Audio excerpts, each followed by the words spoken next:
First-time Grey's Watcher here, and I have to get this off my chest. Sorry if this has already been said 100 times, I just hit season 11, and I am obsessed with Meredith and Alex's friendship. Like genuinely, this is what's missing from so many shows these days, including this one, especially after they destroyed the beautiful disasters that were Izzy and George. But seriously, seeing a strong, completely platonic, healthy friendship between a man and a woman, it's downright revolutionary. There's no cheating, no hidden crushes, no weird jealousy, no you have to pick between your partner and your best friend nonsense. Just two people who understand and support each other unconditionally. Meredith gets Alex in a way no one else ever has. That moment early on when Joe tried to explain Alex to her and Meredith was like, "You don't have to teach me how to speak, Alex. I'm fluent." Iconic. They've been through everything together. The trauma, the losses, the wins, the growth. They've seen each other at rock bottom and still showed up. Every single time. Watching their friendship evolve has been such a gift. They've learned how to communicate, how to live alongside one another without drama, and the result is just beautiful. With Christina gone, I miss her. It really feels like it's just the two of them now, holding each other up. And while we're on the topic of underrated friendships, Christina and Alex. Yes, especially in her final episodes, you could see just how much they had in common. Their ambition, their honesty, their ability to call each other out without it being toxic. They were this powerhouse duo, and we didn't get nearly enough of them. And again, no romance, no love triangle, no awkward hookups. Just mutual respect and great banter. Seriously, more of this please. Not just in Grey's, but in all TV. Male-female friendships can be so powerful, so layered, and so emotionally rich, when they're allowed to just be. Oh, and if you did read this whole ramble, sorry not sorry, just know you're not alone in appreciating how real and rare Meredith and Alex's bond is. Also, that Thanksgiving scene, sitting on the floor, bonding over mutual misery, Meredith admitting she's scared to be around happy people because she might infect them, and Alex confessing he failed part of his exam. UJH, the beginning of something truly special.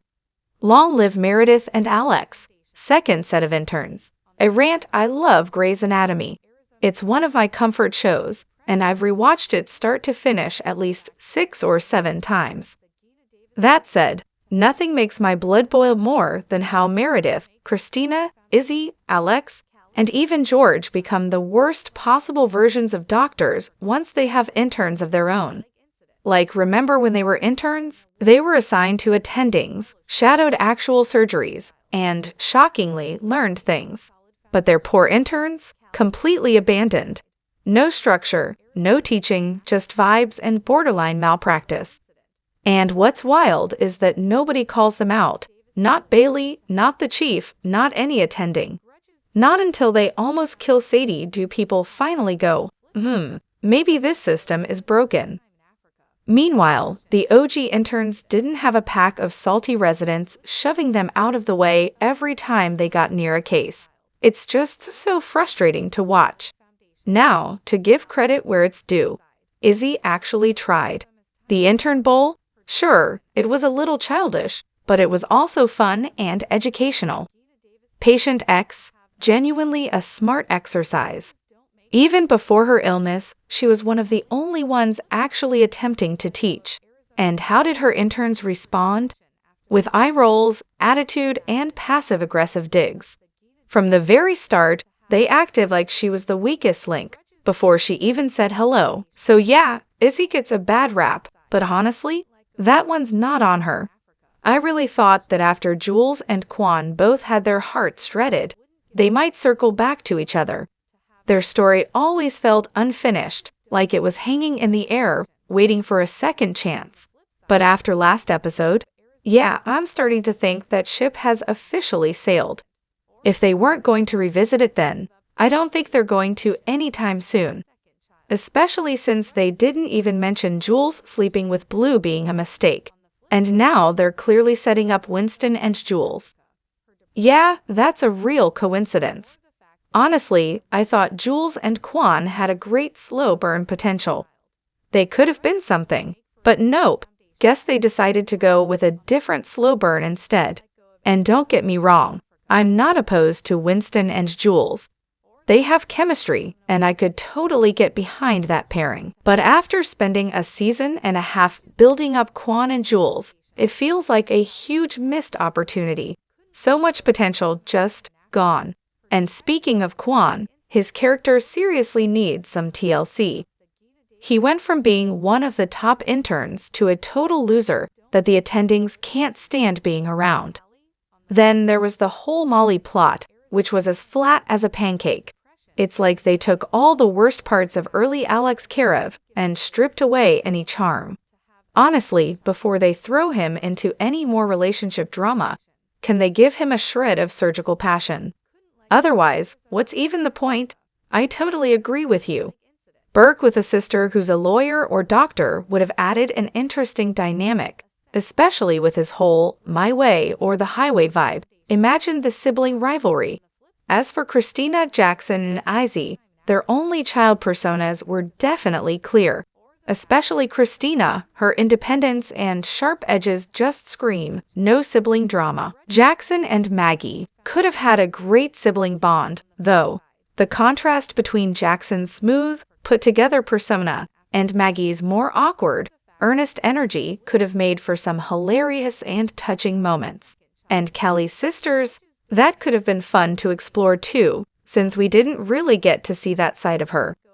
Do you think it would have changed anything in their character arcs if they'd had these siblings?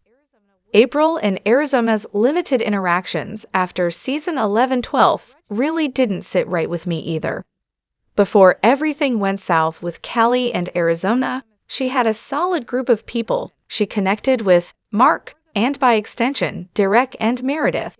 They had some fun dynamics going on, and it felt like Arizona was part of a larger friend group. But post-divorce, Arizona's world seemed to shrink down to just Weber. There were barely any moments with Alex, which is a shame considering how close they'd been. It felt like Arizona was kind of sidelined, not just in terms of romantic storylines, but friendships too. The same goes for April. After season 11, the show really seemed to miss the mark with developing her friendships, especially with Owen. That had potential, but nothing ever came of it. The friendship group after Christina left was pretty much locked in with Meredith, Maggie, Amelia, Jackson, Bailey, and Ben. And April and Arizona were just sort of there, hanging around on the edges. Remember when Christina was around? Even if they weren't the best of friends, April and Christina interacted all the time, professionally, personally, and it gave her more depth. But after Christina left, April's growth as a character stalled, and she was stuck in the background. And don't even get me started on Arizona. It honestly felt like once Callie and Herman were gone, they didn't know what to do with her. Her whole character seemed to be reduced to just being a lesbian, and that was pretty much it. The depression storyline could have been hers. Why not explore how everything finally caught up to her? The plane crash, losing her leg, the cheating, the divorce, the custody battle, and don't forget about her brother's death. We got to see Callie's perspective on her PTSD, but Arizona's own journey with that was totally skipped over. That felt like such an untapped storyline. I also think Arizona's relationships became more distant without Callie. She had connections with a few people, Teddy, April, Richard, and Alex. But beyond that, it felt like she was just coexisting with everyone else. They tried to build something with Riggs, but that never went anywhere. It was clear that Arizona wasn't ever really friends with Meredith, Christina, or Derek. They were more like colleagues that she got along with. The friendships weren't as genuine outside of the hospital, which was a major shift from earlier seasons when she was more integrated into the group. April's situation wasn't much better. She had her fellow residents, but none of them really got close to her. She had Reed, then Arizona, and of course, Jackson, but outside of that, she was sort of isolated. People liked her enough. They thought she was sweet, kind, and nice. but her personality just didn't mesh with everyone else, so she didn't form the deep connections that the others did. It felt like she existed in this little bubble with Jackson, and that's basically where she stayed. The whole thing just felt like wasted potential, especially for April and Arizona. It's a shame because both characters had so much more to offer, and the way they were sidelined really made it seem like the writers didn't know how to develop them without Callie or Christina around. I'm only on season 11, episode 2, and I'm already so over Maggie. I've heard she only gets worse from here, and honestly, I'm not surprised. In this episode, she literally lets a patient die because, guess what? They didn't have a DNR or any legal paperwork in place. So, isn't what she did illegal? But instead of owning up to it, she just tells Owen that Meredith is basically lying, claiming it's all because she wishes Christina was there instead of Maggie. And to top it off, she spends the whole day being a complete jerk to Joe. Seriously, how hard is it to remember a last name? Oh, and she decides to go against the board's decision about the genome lab closure, even though she's literally just been hired and is already on thin ice. It's almost like she thinks she's untouchable or something. Maybe I'm overreacting because I've heard so many awful things about her that I didn't even like her before she showed up. But it honestly feels like the writers didn't need her at all. She's just boring and whiny. I mean, if they were going to throw in some family drama, why not just make Jackson the secret sibling like they were rumored to do back in the day? She's been coddled her whole life because her adoptive parents overcompensated for her being adopted. And now she's this sanctimonious, entitled brat who throws tantrums when she doesn't get her way. I can't stand her. Ah, yes, season 11. The season where Derek just kind of vanishes for a while.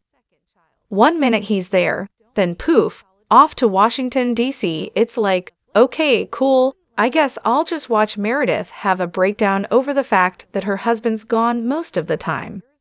So here's the deal. The actor, Patrick Dempsey, really did want to leave. I mean, after years of grueling schedules, he was kind of like, I need a break. More family time, less 16-hour days on set. And I get it. No one wants to work themselves into the ground, especially not when you've been playing the dreamy Derek Shepherd for over a decade. But, of course, that leaves the show with a little bit of a dilemma. How do you write off the Derek Shepherd without making him look like a total jerk? Spoiler, they don't. They kill him off. It's honestly kind of hilarious how little suspense there is when actors' contracts are up. We all know what's coming, and sometimes I wish they'd just, I don't know, lie about it a little longer. Keep the surprise alive.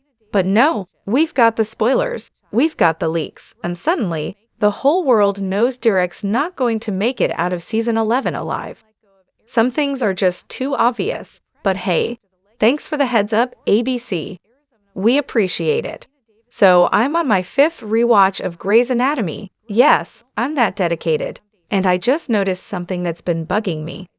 In the earlier seasons, like when the main characters were interns, they had to report to their attending.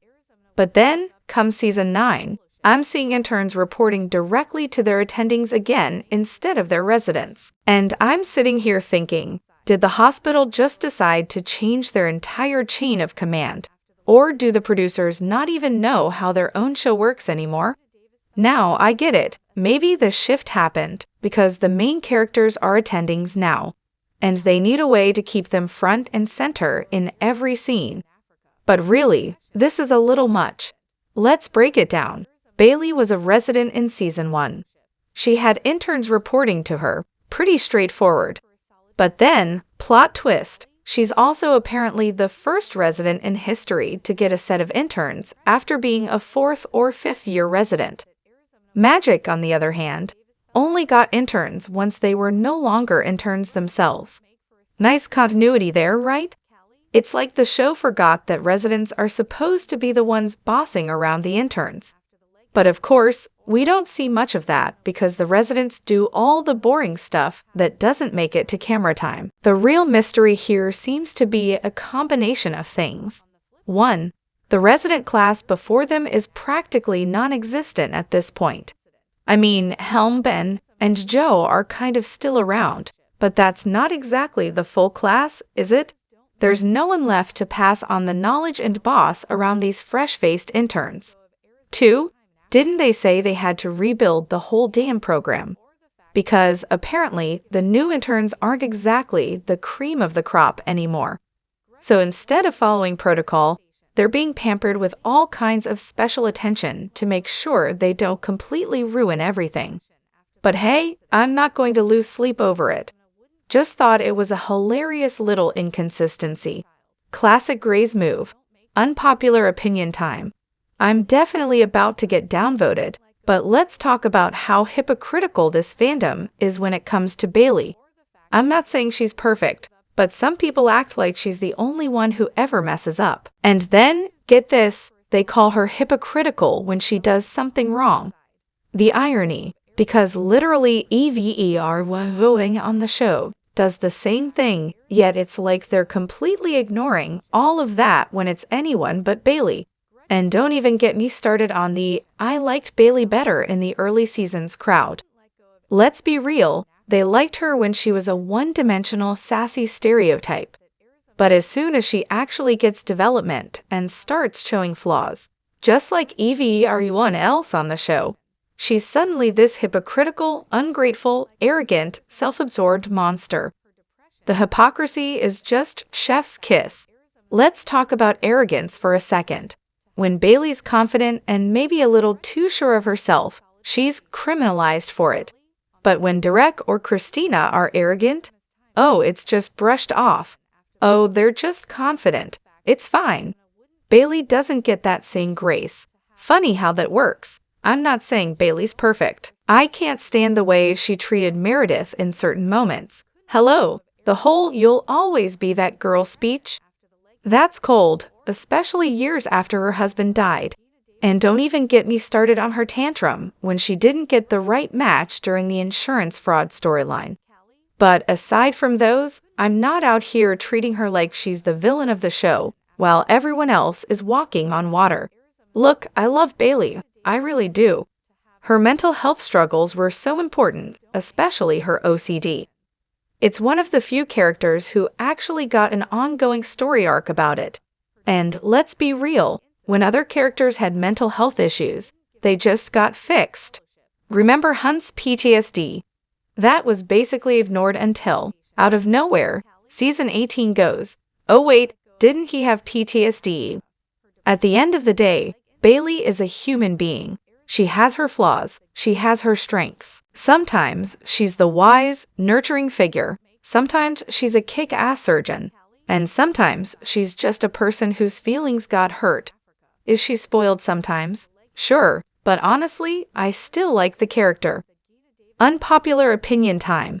Callie and Arizona were never going to last as Endgame, and honestly, they were never meant to. I love both of these characters, don't get me wrong. They are both complex and evolve a lot over the course of the show. But let's face it, their relationship was doomed from the start. Here's why. And yes, it's okay if you disagree. We can totally agree to disagree on this one. They were too alike and too different at the same time. Both Callie and Arizona wanted to have the perfect balance between career success and family. They wanted a partner who would be willing to sacrifice their career for the sake of family. But here's the kicker, neither of them wanted to make those sacrifices. They both got upset when the other wouldn't budge. Case in point, Arizona's incredible opportunity in Africa. Callie throws a fit that she's even considering it, then, in typical Callie fashion, says she'll go with her. But when the time comes, she can't let go of her job, and suddenly, she's mad Arizona's getting on that plane without her. The same thing happens with the whole second child drama. Callie wants a second child, but can't carry it herself, and she refuses to compromise on her research with Derek. Arizona wants a second child, but demands Callie be more available, because of course, she can't give up her work with Gina Davis, or whatever her character's name was. They both expect the other to be the one to make the big sacrifice. Surprise, neither does. Their communication skills were a joke. Both Callie and Arizona could talk to pretty much anyone except each other. They were great at talking to other people, but when it came to their relationship, total breakdown. They could never have the open, honest conversations they needed, and that's a recipe for disaster. Spoiler, it leads to divorce. They had fundamentally different views on life. This is especially obvious with the whole leg amputation thing. Yes, it was necessary to save Arizona's life, but guess what? Arizona didn't want it. And that's her choice, her body, her life. Callie deciding to override her wishes and push for the amputation was a serious issue. It's the same as Callie ignoring a DNR. Arizona was prepared to die rather than lose her leg, and while Callie had good intentions, she had no moral ground to force a different decision. That fundamental disagreement was huge. Whether or not Callie would have been willing to sacrifice a limb to save her life isn't even the point. Arizona was clear about her wishes, and Callie never fully understood or respected that. They both loved holding grudges. You can't have a healthy relationship when you're both walking around with resentment hanging over everything. Arizona held a grudge against Callie for being pregnant with Mark's child, basically through the whole pregnancy. She couldn't let go of the fact that Mark was still in Callie's life. She also held onto her resentment about the leg amputation. Callie, on the flip side, couldn't let go of Arizona's time in Africa, her depression after the leg incident, or the fact that Arizona wouldn't give up the Gina Davis Fellowship to have a second child. Grudges don't make for a solid foundation.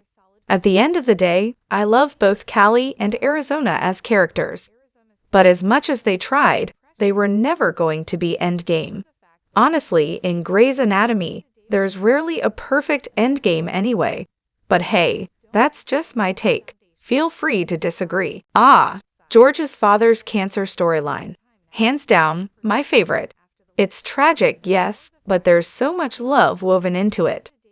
The whole dysfunctional mess of George's family is a beautiful disaster, and watching them all come together for him is pure magic. The depth of it all? Absolutely. Christina, with her dead dad club, trying to reconcile that with Burke's tumor, classic Christina moral dilemma. Then there's Meredith, dealing with her own father issues, because of course she is. And George? Watching him grow up and finally realize that his dad wasn't a bad guy, just someone who didn't know any better. Oh, that line kills me every time. The acting in this whole arc? Flawless. To me, this was Grey's at its peak.